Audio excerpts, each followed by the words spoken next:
Hey everybody.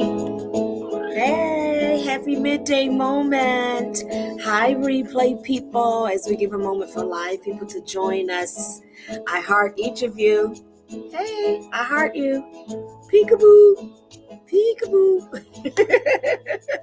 Welcome to the midday moment, everybody. If this is your first time joining us, I'm your host, Dr. Davina Jones. It is my pleasure to share this in the middle of the day inspiration with you.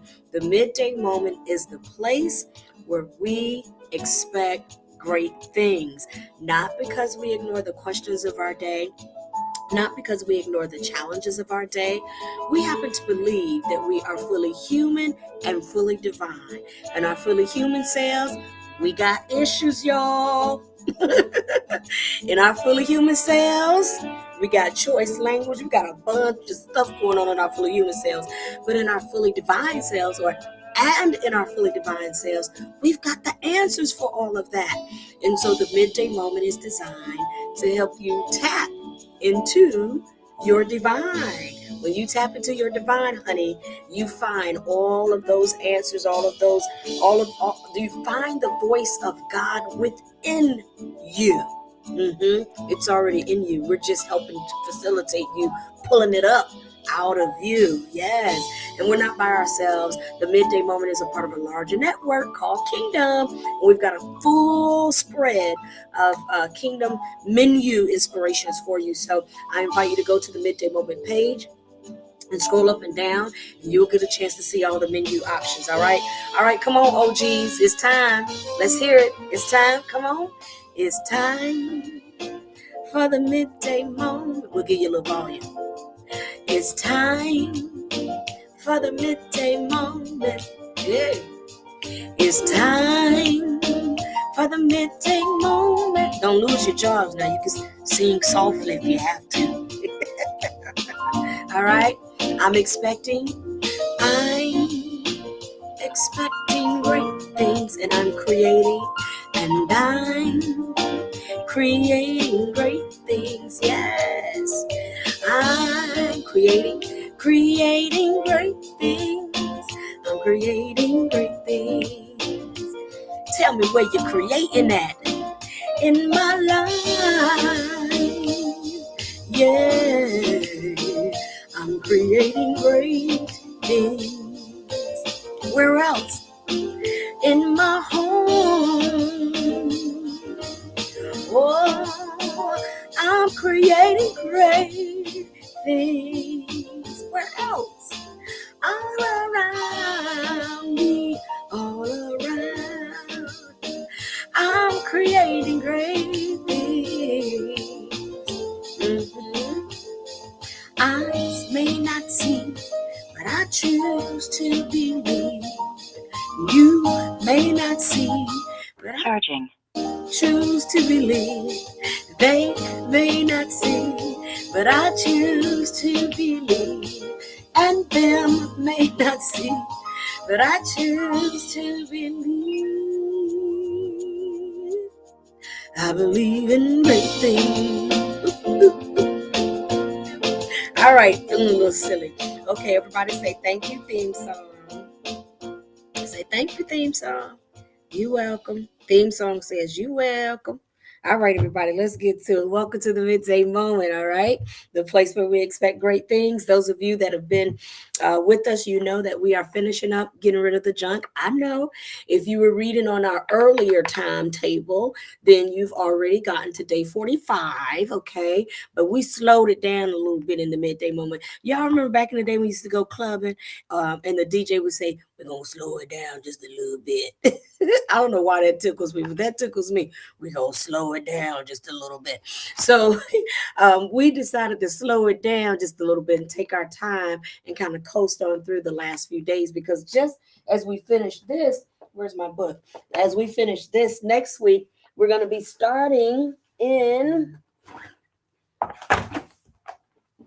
voila. Keys to the kingdom. So we're clearing out the junk. We're getting rid of the junk, getting rid of that toxic thinking. We are detoxing. Okay. We've been on a detox, y'all. We've been on a detox so we can make room for the keys. Right there. We got to make room for the keys. Clearing out the junk so we can make room for the keys. Okay. So, depending on your local affiliation with us, then your local entity will have these hard copies that you can purchase. If you do not have, if you're not a part of the immediate network, it's okay. All right, we still know how to get to you, so you can email the author, Dr. Pulley, at doctor, that's doctor spelled out, pulley, so that you can get your copy of Keys to the Kingdom. We're going to starting this next week. This will officially start our Lenten season. Yay. So this will officially start our Lenten season, our time of consecration, where we go further in so we can come further out and manifest some good stuff, y'all. Keys to the kingdom, keys to good living. And after that, we're going to then spend the rest of our time talking about how to stay on key. Detox, get rid of the junk so you can get the keys, and then we stay on key. All right, we make it a routine, some routine living for good stuff. All right, let's jump on in. So because we slowed it down just a little bit, we are on day 41 because we decided to slow it down, take our time, and coast through it. No, that's not. Is that right? Yes. No. Hold on. Day 43. Okay, good. Day 43. I titled this "Is Who You Know." Y'all remember the phrase? You all have heard the phrase before. It's not what you know, it's who you know. There's a lot of validity in that. Okay. It's not what you know, is who you know.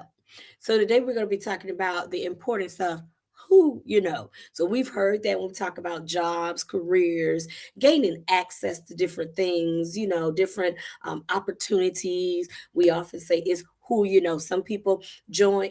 I have known people to join a church, maybe because it's a mega church or a known church or whatever. I've known people to join a church because it's who you know. All right. And I've known people to join organizations. Sometimes people join fraternities and sororities because it's who you know. Okay.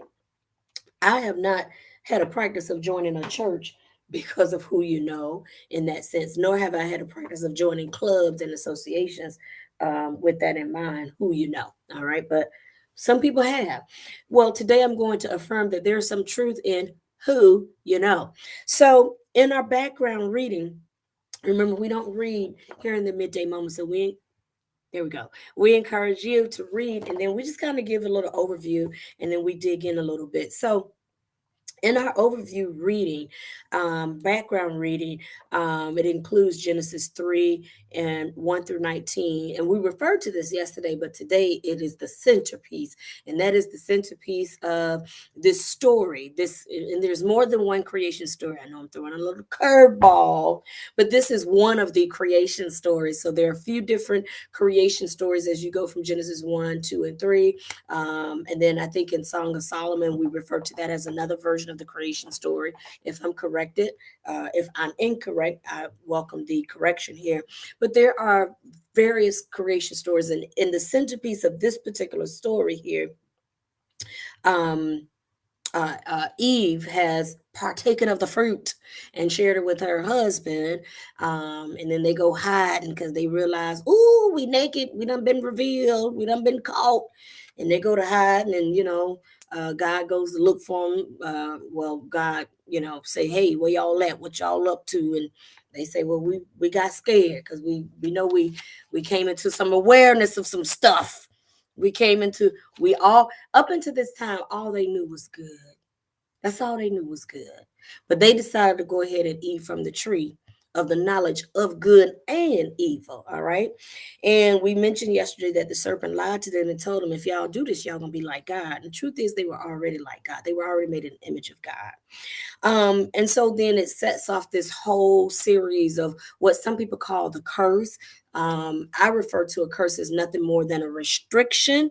Okay, it is a restricted way of thinking. And so it sets off this whole pattern of complications, if you will. Okay, and so some of the complications that we read here, remember, you can read scripture literally, you can read scripture for literature, you can also read scripture as life application. So we always read scripture I mean, there's a variation on three, but our hallmark is to read scripture for the life application. All right.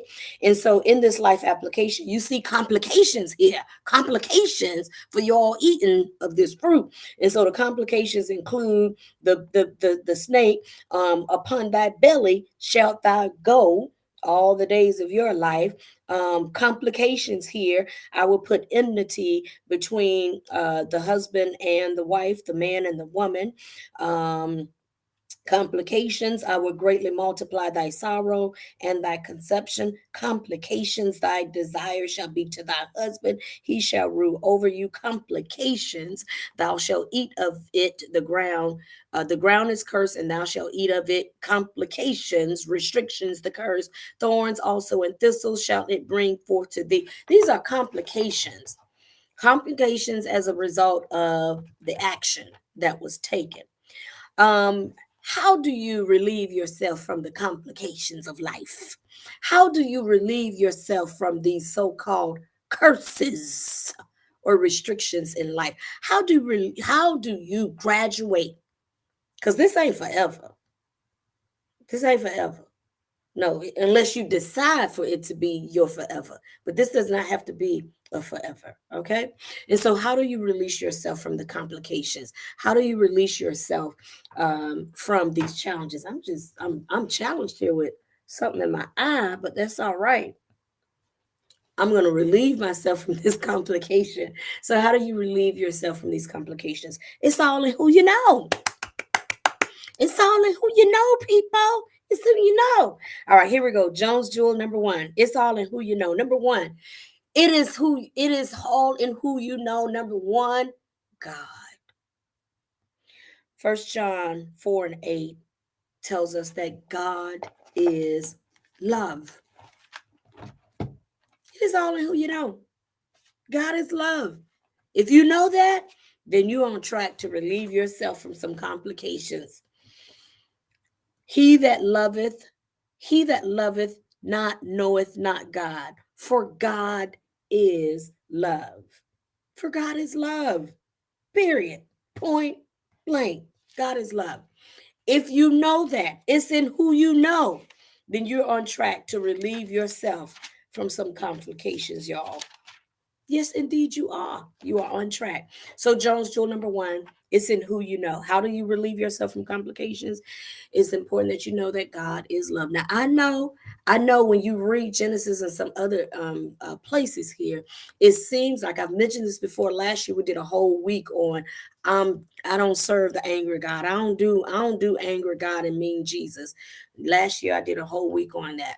I don't do angry God and I don't do mean Jesus. I said I did a whole week. Actually, that was a part of my anthem when we did the Lenten season last year and we did the matters of the heart. I don't do angry God and mean Jesus. If that works for you, you got to do what works for you. That's another thing about when we look at life application, Jesus in the New Testament, he's not busy judging you. If that works for you, then you do it. This is optional. This is optional.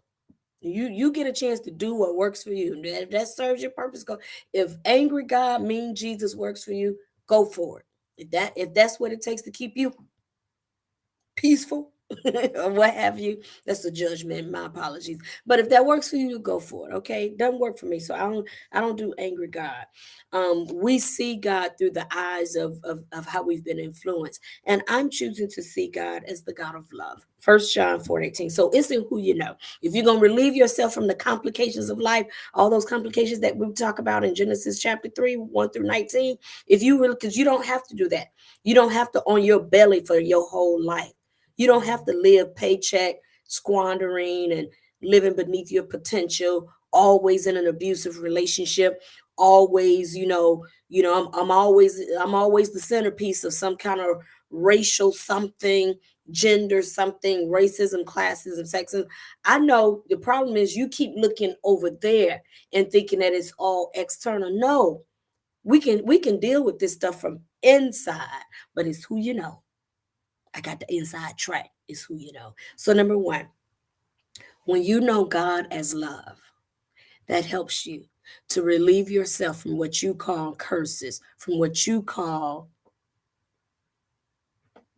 a crisis, from what you call, what I call a complication, from what we could also call identity theft. You can relieve yourself from identity theft, living as something other than what you are, living as someone other than who you are. But it starts with Jones Jewel number 1, knowing God as love. 1 John 4:8. Number 2, it's only who you know. What's number 2? Jones Jewel number 2? You, me. It's important that you know God, but it's also important that you know yourself. When you know who God is as love, and when you know yourself as an offspring of that love, when you know yourself as being fearfully and wonderfully made, and that my soul knows right well. Psalms 139. When you know that, you relieve yourself. So when you know who you are, it's certain stuff you don't even take. Is this for me? Oh no, thank you. No. Is that's for me? You no, thank you. No, is that for no.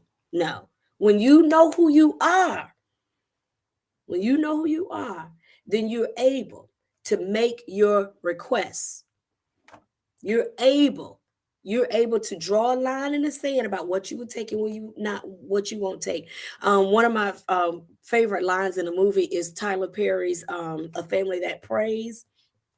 Kathy Bates, I can't remember the lady that plays her daughter-in-law, but Kathy Bates plays the matriarch of this family corporation and so forth. And she's in her rose garden, and the daughter-in-law comes to tell her, your son is cheating on me.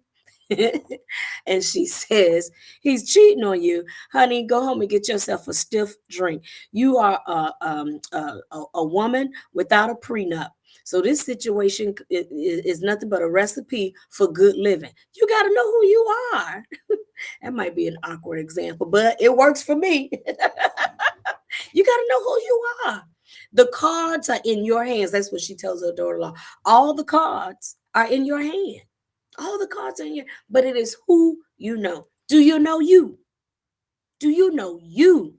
So, Jones Rule number 1, the way you release yourself from the complications of life, the way you graduate in the complications of life, the way you graduate from these so-called restrictions, the way you graduate from these curses, is in who you know. Know God as love, 1 John, and know yourself. Know yourself, fearfully, wonderfully made, Psalm 139. And then when you know God, when you know you, and Jones Jewel number 3, or when you know me, it's individual. When I know God, number 1, when I know me, M-E, number Powering off. 2, then it allows me to embrace you. God, me, you. God, who do you know? I know God is love. Who do you know? I know me. I'm fearfully and wonderfully made. I know that I deserve all the good that my consciousness can hold. And when I can hold no more, I can expand my consciousness through thanksgiving, through forgiving, through thanksgiving, and through life giving. And number 3, when I have done numbers 1 and 2, when I have situated myself to know God is love, and I have situated to know myself, now I can offer some knowing and share my knowing with you. And I can also support knowing with you, support you in your journey to know. Why is that? One of my favorite scriptures growing up, I spent the time my time in Jacksonville, about 8 or 9 years. I really I did not maintain my muscle of Bible reading, and so I'm gaining my muscle back. But one of the scriptures that I never forgot was Psalm 133. It was one of my favorite scriptures. This is part of our responsive reading in Sunday school. And it's Psalm 133. Behold, how good and how pleasant it is for brethren to dwell together in unity. And so we always read that, but it's a really short one. It's only like 3. I think it's like 3 or 4 verses. I'm turning here because this is why this is what I love about it. Yep, it's only 3 verses. Behold, how good and how pleasant it is for brethren to dwell together in unity. It is like the precious ointment upon the head that ran down that ran down upon the beard, even Aaron's beard, that went down to the skirts of his garments. Here we go. As the dew of Hermon, and as the dew that descended upon the mountains of Zion. For there the Lord commanded the blessing, even life forevermore. There's a blessing when we get to the you. There's a commanded blessing in unity. How do we lift complications? How do we lift restrictions? It's in who we know. Know God as love, know myself as an offspring of that love, and know you as another also offspring of that love. And when we come together based on that knowing, we experience a commanded blessing. And so when we talk about it, when we sing, I'm expecting great things in my life, I'm expecting great things on my job, I'm expecting great things all around me, I'm expecting great things because I can create greatness from within me for me. But when we come together, when we come together, all of these social complications, all of these social complications, these social concerns, these social upheavals all around us, we have the answer to that. When we come together in our knowing, when we can come together as namaste, because I recognize that I am a divine and I bow to the divine in you. See, when we do that, and that's what we're growing, each generation is growing in that. Each generation is growing in that. When will we master it? I don't know. But I'm going to do my part with the time that I have in this experience called Earth. But as we evolve in that practice of who we know, God is love, myself, fearfully and wonderfully made in that love, from that love, and knowing you in the same manner that you too, that you are my brother, you are my sister, you are my sibling as an offspring of God. When we grow in that knowing, we not only relieve ourselves and release ourselves from the individual, what we call the individual generational curses, restrictions, and complications, but we relieve ourselves. That is how we heal the land. That's how we heal the land. Yeah. There is a commanded blessing in that unity. And that unity comes from our knowing. It's all in who you know. All right, we gotta go. Oh, look at the time. Look at the time. We gotta go. All right, we gotta go. It's all in who you know. I love you. I bless you. I heart each of you. God bless you and God be you. Take care, everybody.